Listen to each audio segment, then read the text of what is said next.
Hi guys, this is Kip with Words on Purpose. Thought I'd do another video segment today for day 15. Kind of helps break up the monotony, and I'll try to make this brief because I know that if you guys are like me at all, anything happens, just a small whistle goes off, I'm like squirrel, and my train of thought is gone in a hurry.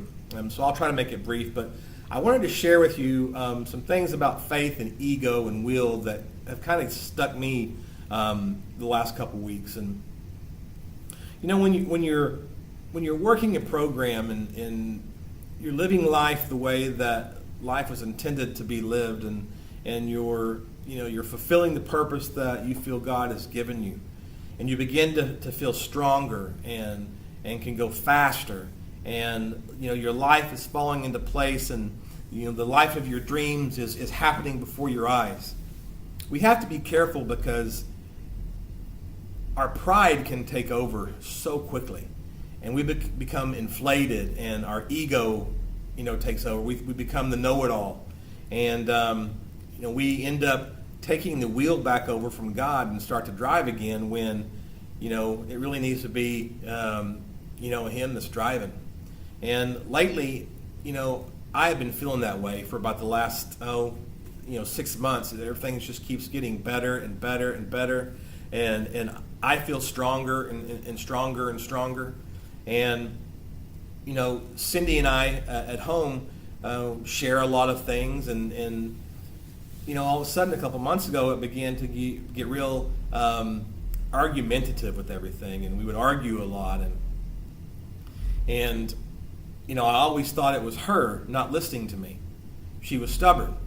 She was going to do whatever she wanted to do, no matter what I said. I had all this life experience with recovery and purpose and faith, and I could really help her. So I'm here to help others, and she's not listening to me, and she's not taking the help I'm giving her, and she began to feel like everything she said and did was wrong.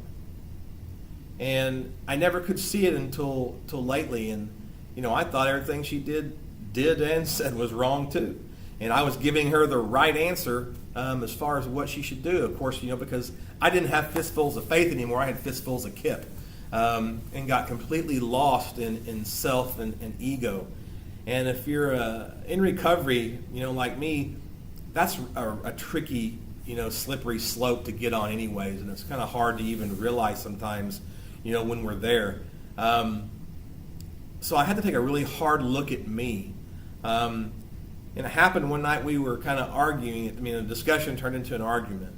And, Cindy looked at me and she just, she said, "I just screw up everything." And she had tears in her eyes. And it just hit me. That look in her eyes was like pain and hurt.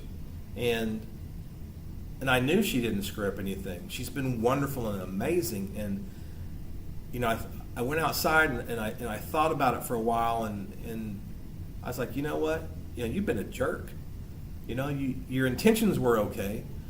You were just wanting to help, but your motives were all off. You lost your focus on what your faith is really about and your purpose is really about. And instead of just helping her and supporting her and loving her, I began to, expect and demand a response and action and behavior from her that I thought was the right way.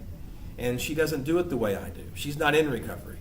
And I lost track of that. And my fistfuls of faith and all the strength and confidence that I had in myself and where I was going ended up kind of tearing her down. And, I had to take a good look at me and eat some humble pie and bring some humility, back to me and realize that, within one decision in a bad way, I could be right back to where I was before. And I'm no better than anybody else, just because I'm where I'm at in my recovery. I just happen to be fortunate and to be a little bit further along maybe than some people are. But I'm no better. I'm no better than anybody else. And without even really realizing it, I began to think that I kind of had a handle on things, and I didn't really need God to drive anymore. Even though I thought He was still driving, but I'd kind of snuck in beside him and was kind of sitting on his lap and taking the wheel from him, and doing it myself because I thought I had the answer because God was so, strong in me, and my faith was so strong that, anything anybody needed, I could tell you the answer. And I'm just here to listen. And we talked about that in our challenge, and I got a good lesson in that. And, I just needed to stop what I was doing for a minute and get myself down to my right size and in proper perspective and get my focus back and understand, why I was here in the first place. I don't shove Warriors on Purpose down people's throat. I don't shove faith down their throat. I'm here to listen and to support how I can and to love people and to make a difference where I can. And I just wanted to share that with you because I went through that, and I'm glad that I did. I'm fortunate that I did because I never really saw it. I just thought that I was being more of a champion, and I thought I was being, just this great warrior for people, and especially for Cindy. And I think for people that are close to us, our loved ones, and that's really difficult to do because we have a different attachment to them. So anyway, just be careful as we get stronger and we begin to grow. Remember where we came from. Let's stay at our right size. And let's not think that this is about us at all. It's about God and His purpose for us and fulfilling that and the promises that He gives us. And let's keep our faith where it needs to be in Him instead of ourselves. For the challenge today, if you can do a video, that would be great. I think that was really cool. A suggestion that Dwayne had the last time. It was awesome for the group, and also keeping it positive.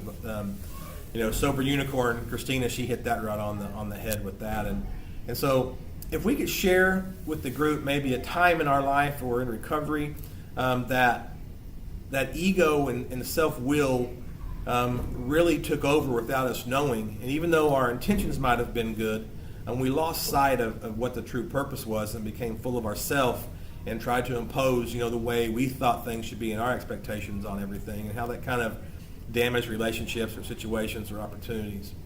But not focus on the negative part of that, share that story, but what happened to allow us to see, the way things really needed to be, and to see acceptance, and to get us back down to our right size, and the things that we did that helped guide us there, and the things that we can do to, maintain that. So for me, instead of trying to always think about what I can do for everybody else, I need to at first make sure that my motives are pure. Instead of thinking that I can save everybody and fix everybody. That's always been a big, flaw for me. I want to fix and save everyone, and I got to realize that I can't. And I need to make sure that I'm healthy. My intentions not just are good, but my motives are pure. And I'm doing it just simply out of the goodness of my heart, expecting nothing in return. And I think Dwayne mentioned that this week too. I love you guys. This group has been phenomenal. I appreciate it. It's the first inaugural group on Warriors on Purpose that we've done. So we look forward to learning more about it and improving the next time. And just continue on with this next week with your sharing and helping each other. And, I just thank God that you guys are here and participating, and keep reaching out because whether we're sharing or just learning by reading, we all help each other. So love you guys. Warriors on Purpose. Fistfuls of faith, not fistfuls of kid. We'll see you later. Bye.